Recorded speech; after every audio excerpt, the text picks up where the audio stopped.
Frankenstein, or the Modern Prometheus, by Mary Shelley. Characters: Robert Walton, read by Chuck Williamson. Victor Frankenstein, read by Bob Neufeld. Master, read by Elizabeth Klett. Lieutenant, read by Carrie Ray Clark. Caroline Frankenstein, read by Ariel Lipshaw. Alphonse Frankenstein, read by Todd. The part of Monsieur Krempe, read by Anthony. Monsieur Waldman, read by Martin Geeson. Henry Clerval, read by Grace Garrett. Elizabeth Lavenza, read by Elizabeth Klett. Ernest Frankenstein, read by Ernst Batinama. Justine Moritz, read by Availly. The Officer, read by Ken Garrett. The Creature, read by John Trevithick. Felix de Lacy, read by Tiffany Halla Colonna. De Lacy, read by Steve W. Thompson. Landlord, read by April Gonzalez. William Frankenstein, read by Miss Avarice. Irishman, read by Elizabeth Klett.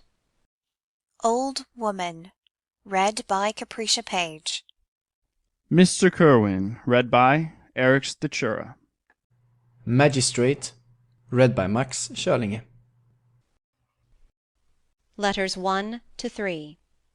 St. Petersburg, December 11th, in an undisclosed year in the 18th century. To Mrs. Saville, England. You will rejoice to hear that no disaster has accompanied the commencement of an enterprise which you have regarded with such evil forebodings. I arrived here yesterday, and my first task is to assure my dear sister of my welfare and increasing confidence in the success of my undertaking. I am already far north of London, and as I walk in the streets of Petersburg, I feel a cold northern breeze play upon my cheeks, which braces my nerves and fills me with delight. Do you understand this feeling?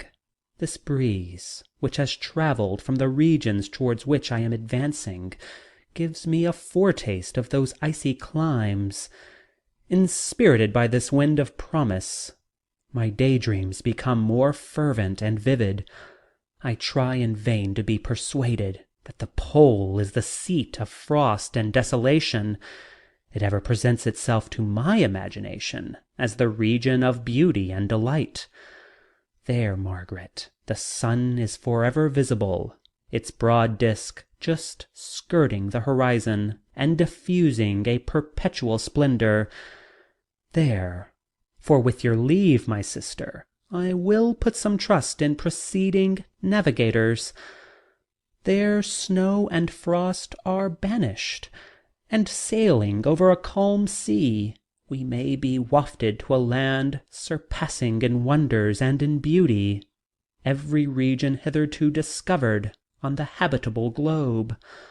Its productions and features may be without example, as the phenomena of the heavenly bodies undoubtedly are in those undiscovered solitudes. What may not be expected in a country of eternal light? I may there discover the wondrous power which attracts the needle, and may regulate 1,000 celestial observations that require only this voyage to render their seeming eccentricities consistent forever. I shall satiate my ardent curiosity with the sight of a part of the world never before visited, and may tread a land never before imprinted by the foot of man. There are my enticements, and they are sufficient to conquer all fear of danger or death, and to induce me to commence this laborious voyage with the joy a child feels when he embarks in a little boat with his holiday mates on an expedition of discovery up his native river. But supposing all these conjectures to be false, you cannot contest the inestimable benefit which I shall confer on all mankind to the last generation by discovering a passage near the pole to all those countries, to reach which at present so many months are requisite, or by ascertaining the secret of the magnet, which, if all possible, can only be effected by an undertaking such as mine. These reflections have dispelled the agitation with which I began my letter, and I feel my heart glow with an enthusiasm which elevates me to heaven, for nothing contributes so much to tranquillize the mind as a steady purpose, a point on which the soul may fix its intellectual eye. This expedition has been the favorite dream of my early years. I have read with ardor the accounts of the various voyages which have been made in the prospect of arriving at the North Pacific Ocean through the seas which surround the pole. You may remember that a history of all the voyages made for purposes of discovery composed the whole of our good Uncle Thomas's library. My education was neglected, and my familiarity with them increased that regret which I had felt as a child on learning that my father's dying injunction had forbidden my uncle to allow me to embark in a seafaring life. These visions faded when I perused, for the first time, those poets whose effusions entranced my soul, and lifted it to heaven. I also became a poet, and for 1 year lived in a paradise of my own creation. I imagined that I also might obtain a niche in the temple, where the names of Homer and Shakespeare are consecrated. You are well acquainted with my failure, and how heavily I bore the disappointment. But just at that time I inherited the fortune of my cousin, and my thoughts were turned into a channel of their earlier bent. 6 years have passed since I resolved on my present undertaking. I can, even now, remember the hour from which I dedicated myself to this great enterprise. I commenced by inuring my body to hardship. I accompanied the whale fishers on several expeditions to the North Sea. I voluntarily endured cold, famine, thirst, and want of sleep. I often worked harder than the common sailors during the day, and devoted my nights to the study of mathematics, the theory of medicine, and those branches of physical science from which a naval adventurer might derive the great practical advantage. Twice I actually hired myself as an undermate in a Greenland whaler, and acquitted myself to admiration. I must own I felt a little proud when my captain offered me the second dignity in the vessel, and entreated me to remain with the greatest earnestness. So valuable did he consider my services. And now, dear Margaret, do I not deserve to accomplish some great purpose? My life might have been passed in ease and luxury, but I preferred glory to every enticement that wealth placed in my path. Oh, that some encouraging voice would answer in the affirmative! My courage and my resolution is firm, but my hopes fluctuate, and my spirits are often depressed. I am about to proceed on a long and difficult voyage, the emergencies of which will demand all my fortitude. I am required only to raise the spirits of others, but sometimes to sustain my own when theirs are failing. This is the most favorable period of traveling in Russia. They fly quickly over the snow in their sledges. The motion is pleasant, and in my opinion far more agreeable than that of an English stage-coach. The cold is not excessive, if you are wrapped in furs, a dress which I have already adopted, for there is a great difference between walking the deck and remaining seated motionless for hours, when no exercise prevents the blood from actually freezing in your veins. I have no ambition to lose my life on the post road between St. Petersburg and Archangel. I shall depart for the latter town in the fortnight, or 3 weeks, and my intention is to hire a ship there, which can easily be done by paying the insurance for the owner, and to engage as many sailors as I think necessary among those who are accustomed to the whale fishing. I do not intend to sail until the month of June. And when shall I return? Ah, dear sister, how can I answer this question? If I succeed, many, many months, perhaps years, will pass before you and I may meet. If I fail, you will see me again soon, or never. Farewell, my dear, excellent Margaret. Heaven shower down blessings on you, and save me, that I may again and again testify my gratitude for all your love and kindness. Your affectionate brother, R. Walton. Letter 2.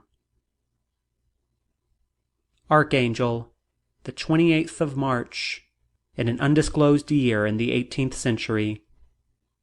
To Mrs. Saville, England. How slowly the time passes here, encompassed as I am by frost and snow! Yet a second step is taken towards my enterprise. I have hired a vessel, and am occupied in collecting my sailors. Those whom I have already engaged appear to be men on whom I can depend, and are certainly possessed of dauntless courage. But I have one want which I may never be able to satisfy, and the absence of the object of which I now feel as a most severe evil. I have no friend, Margaret. Where I am glowing with enthusiasm for success, there will be none to participate my joy. If I am assailed by disappointment, no one will endeavour to sustain me in dejection. I shall commit my thoughts to paper, it is true, but that is a poor medium for the communication of feeling. I desire the company of a man who could sympathize with me, whose eyes would reply to mine.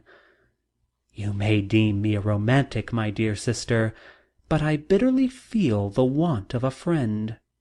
I have no one near me, gentle yet courageous, possessed of a cultivated as well as of a capacious mind, whose tastes are like my own, to approve or amend my plans.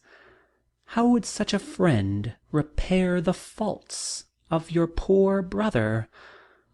I am too ardent in execution and too impatient of difficulties, but it is still greater evil to me that I am self-educated. For the first 14 years of my life I ran wild on a common, and read nothing but our Uncle Thomas's books of voyage. At that age I became acquainted with the celebrated poets of our own country, but it was only when it had ceased to be in my power to derive its most important benefits from such a conviction that I perceived the necessity of becoming acquainted with more languages than that of my native country. Now I am 28, and in reality more illiterate than many schoolboys of 15. It is true I have thought more, and that my daydreams are more extended and magnificent, but they want, as the painters call it, keeping.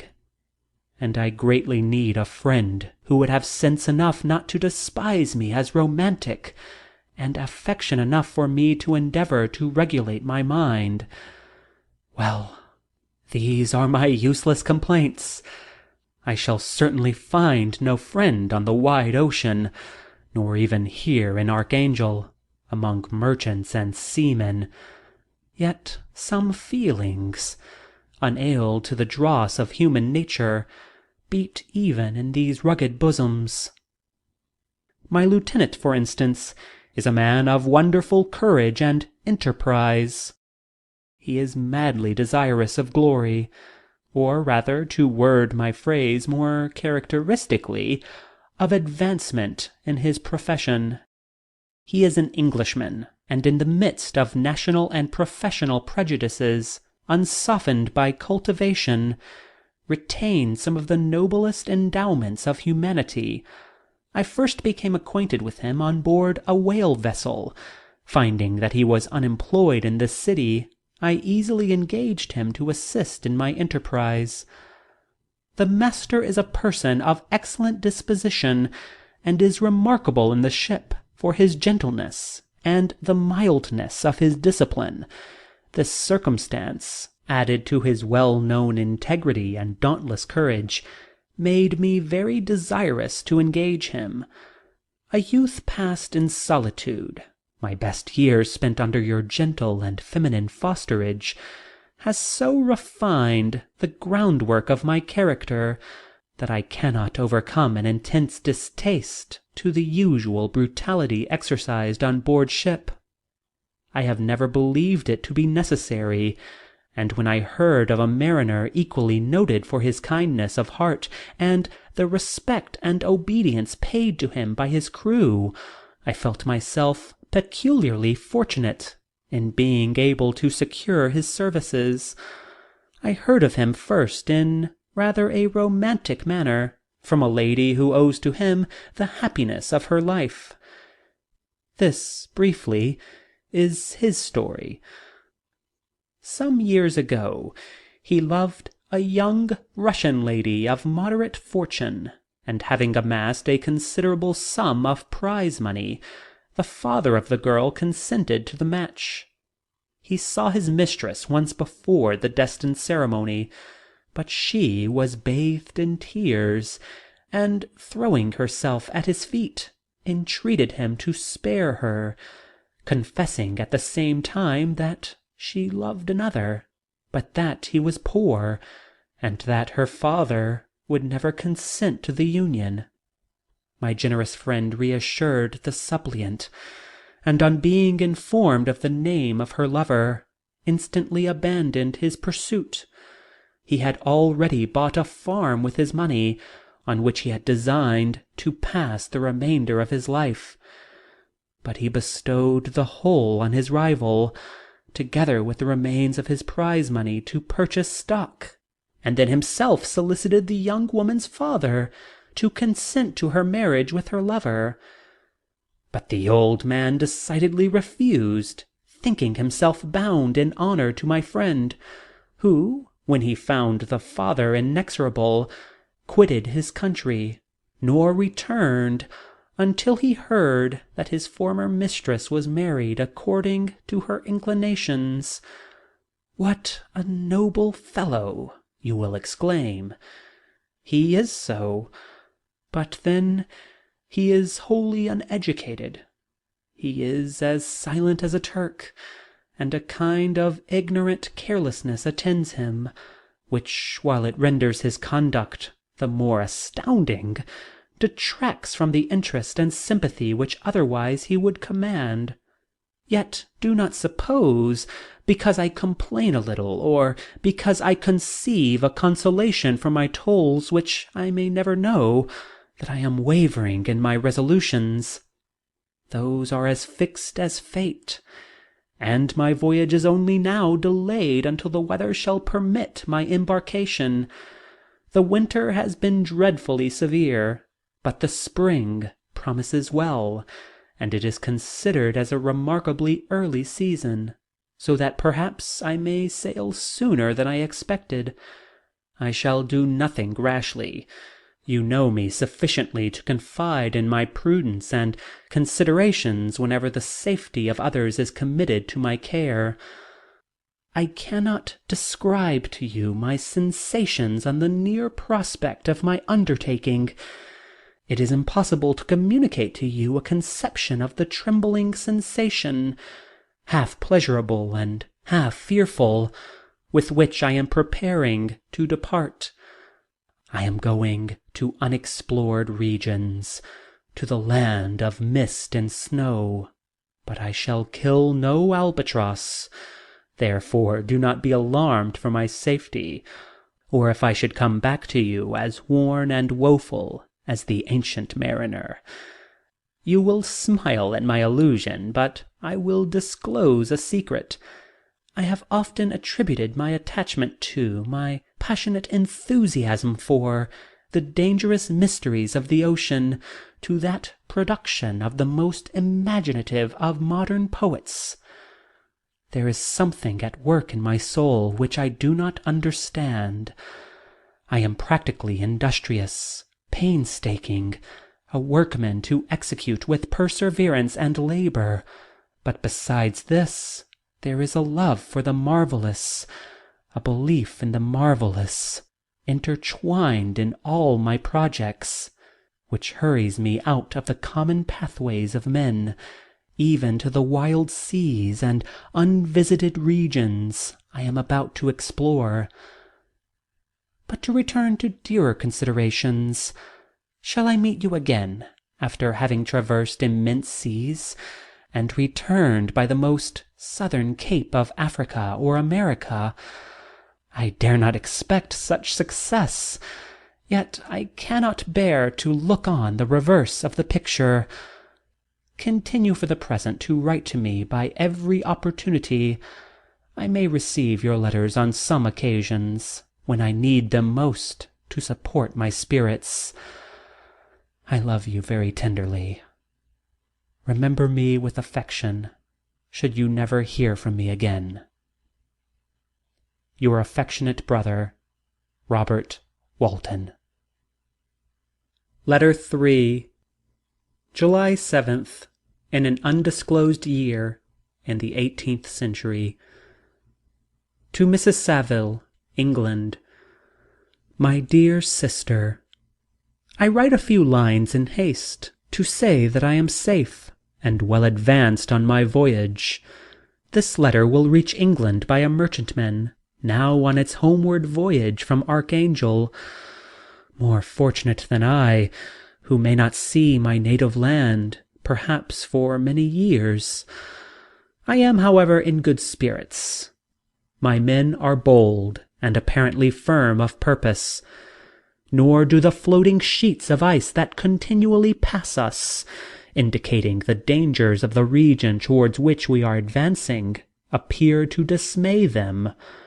We have already reached a very high latitude, but it is the height of summer, and although not so warm as in England, the southern gales, which blow us speedily towards those shores which I so ardently desire to attain, breathe a degree of renovating warmth which I had not expected. No incidents have hitherto befallen us that would make a figure in a letter. One or two stiff gales and the springing of a leak are accidents which experienced navigators scarcely remember to record, and I shall be well content if nothing worse happen to us during our voyage. Adieu, my dear Margaret. Be assured that for my own sake, as well as yours, I will not rashly encounter danger. I will be cool, persevering, and prudent. But success shall crown my endeavours. Wherefore not? Thus far I have gone, tracing a secure way over the pathless seas, the very stars themselves being witnesses and testimonies of my triumph. Why not still proceed over the untamed yet obedient element? What can stop the determined heart and resolved will of man? My swollen heart involuntarily pours itself out thus, but I must finish. Heaven bless my beloved sister. R. W. End of section 1.